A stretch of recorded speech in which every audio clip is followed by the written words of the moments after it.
with another edition of How to Sing That Song. Today I'm bringing you an awesome oldie. In the Ghetto, originally sung by Elvis Presley, made famous by him anyway. It's an awesome song. It's a sad song, but I think it's so full of emotion, and that's one of the points I want to bring across today. Don't try to sing it like Elvis, because no one in this world is ever going to sound like Elvis, and vice versa, nobody's ever going to sound like you. So as I always tell you, do it in your own awesomeness. And the first key to do that is to really connect with the words. And in this song, it's not really hard to connect to the words because it's very concrete. It's you can grab it, you can really see the picture that's being painted here. So be present in that situation of that the snow flies on a cold and gray Chicago morning, a poor little baby child is born in the ghetto. Just think of that poor child that probably has no chance in life just because it's born into this situation. And let this get into your voice. Don't be neutral. Now, granted, in the original, it may be not extremely emotional, but just the sound of Elvis's voice is just touching anyway. So, but to do it in your own awesomeness, I think you need to kind of tweak it a little bit. So let's start here. The intro is really not long, and I like to do it kind of slow, and as a just piano unplugged version, you have to do more vocally. As the snow flies on a cold and gray Chicago morning, a poor little baby child is born in the ghetto. And of course, in the original, there's this choir in the background that echoes that in the ghetto. We're just gonna imitate that by it's gonna be just played by the piano. Now what you have to try to do here is to change voice colors. Let's do an exercise for that. I always do the mad and extremely nice exercise for that. First of all, speak something as if you were really mad. I'm mad now. But now I'm very, very nice. I'm mad now. I'm very, very nice. And as you can probably feel in your throat, something changes when you change from the one to the other. When you have this, I'm really mad now, it's very open. It's kind of lowered here. And when you go like, I'm very nice, it feels like something is more up here. And actually, it is a little bit more narrow and flat. But we want to do here, we want to really incorporate as many voice colors as possible, and that change in back and forth is what's going to make this really nice and emotional. So let's do this little exercise. Just go the top note very strong, think I'm mad, and the lower note very relaxed, as if I'm very nice now. I'm so nice to you. Like so. Yeah. You may even change your facial expression to help you. Yeah. So this interchanging between very serious and very light or very touched changes all the time. Listen again to the first part. As the snow flies, that flies is very emotional. If I were just gonna go, as the snow flies, sounds okay. On a cold and gray Chicago morning, a poor little baby child is born in the ghetto. Okay, it's not wrong or anything, but it's not nearly as emotional as if I were gonna change those voice colors back and forth all the time between this, so serious, and so touching. As the snow flies on a cold and gray Chicago morning, a poor little baby child is born in the ghetto. That poor child, and now it comes, and his mama cries. You see how terrible that is actually. It's so touching if you saw a mother crying for her little baby because there's no chance. And his mama cries, let your breath flow. 'Cause if there's one thing she doesn't need, it's another hungry mouth to feed in the ghetto. And I think, like, if there's one thing she doesn't need, it's another hungry mouth to feed. That's so urgent. That's like, oh no, I'm having another baby and I don't even know how to feed him. I love him. I love him so much and I want the best, but I have no idea how to feed the whole family and us and even myself. So did you just hear what I did with my voice? I don't know how to feed him. And I'm so desperate as a mom. See what happened? I got this little vocal fry going on, and you need to incorporate a little bit of that in here. And also, again, notice how the dynamics change all the time. I get a little louder, I get a little softer. I get a little louder, I get a little softer. There are accented parts and there are unaccented parts. Like toward the end of the phrase, normally it goes back, it just goes down the intensity. 'Cause if there's one thing she doesn't need, it's another hungry mouth to feed in the ghetto.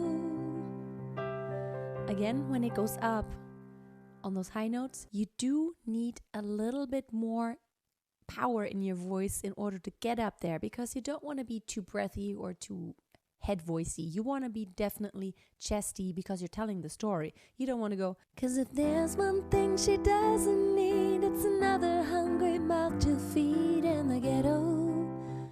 I mean, it doesn't sound bad, but it doesn't fit the song and the mood at all. It needs to be more urgent. It's another hungry mouth to feed in the ghetto. And now comes this middle part. People, it just has even more intensity now, and it's more urgent. Breathe like it is urgent. People, don't you understand? The child needs a helping hand. And here again, you can actually do some ad-libs as you wish. And please do them. Don't just be straight. Just do it in your own way, whether you do a little bit more or a little bit less. People, don't you understand? The child needs a helping hand. Or he'll grow to be an angry young man someday. Just watch out. He needs somebody to guide him. Otherwise, he'll drift off. Take a look at you and me. We too blind to see. Do we simply turn our heads and look the other way?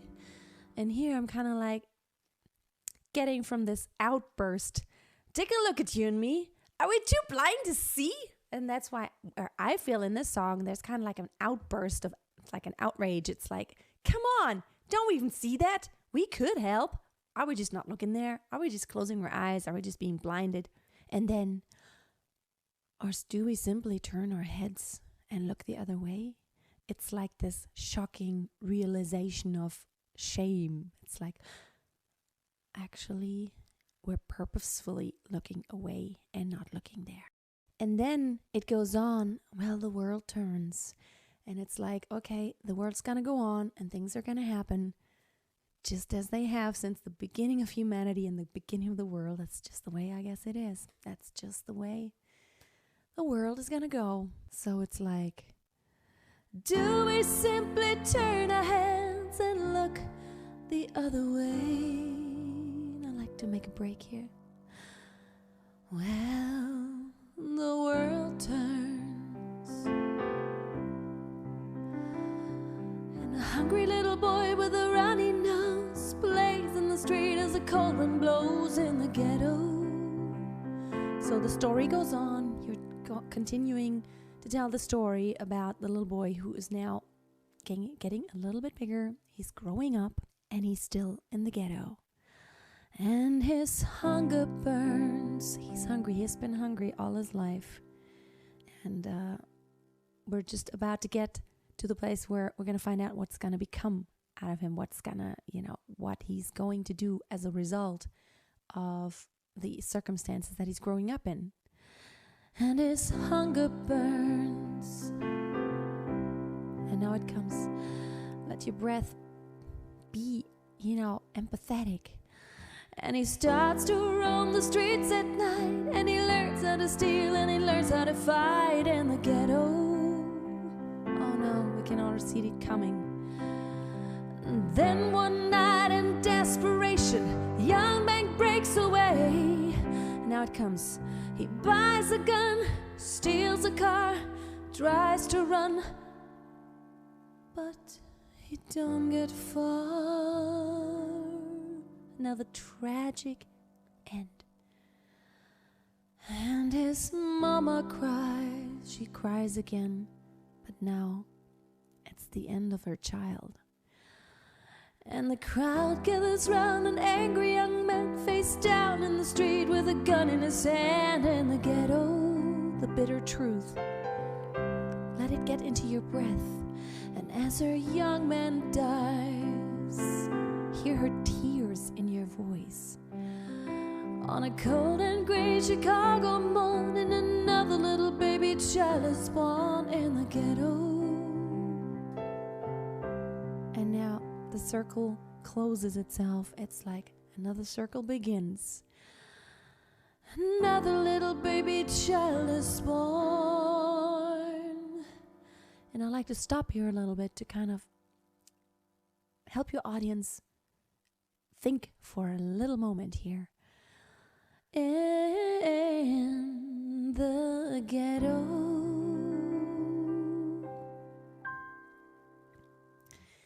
And you know, actually, whenever I perform this song, I don't actually end there. What I do a little piano solo for the first part, and then I come in vocally at Take a Look at You and Me, Are We Too Blind to See? And then I go all the way to And the World Turns. And a hungry little boy with a runny nose plays in the street as the cold wind blows in the ghetto. In the ghetto. So I kind of like to leave the story open because I think it's too sad. It ends like this and I just can't, like whenever I play it like in a restaurant or in the bar, it's like, I don't like leaving that aftertaste. I just like, okay, one tragic story started and ended like terribly, but the next story doesn't have to end tragically. Maybe the beginning is tragic and it's terrible, but it doesn't have to end that way. So that's kind of my thought behind that. So the most important thing here technically is really to use your voice colors of that strong and urgent, chesty, and very, very sad and whiny almost, and almost crying. So I hope I could help you a little bit, and I hope you want to sing this awesome classic. It's always a crowd pleaser, believe me. People love this, and I love it. It's a great song. Don't forget to check back on Friday for another great technical singing tip, and also check me out on all the social media, on Facebook, on Periscope. I have live broadcasts Monday through Friday. Let's connect and get to know each other and chat a little bit. I perform a song and then I talk about anything singing related. And also, what else do we have? Instagram, all those great things. Have a wonderful day, and don't forget, always keep a song in your heart and always keep on singing. Bye.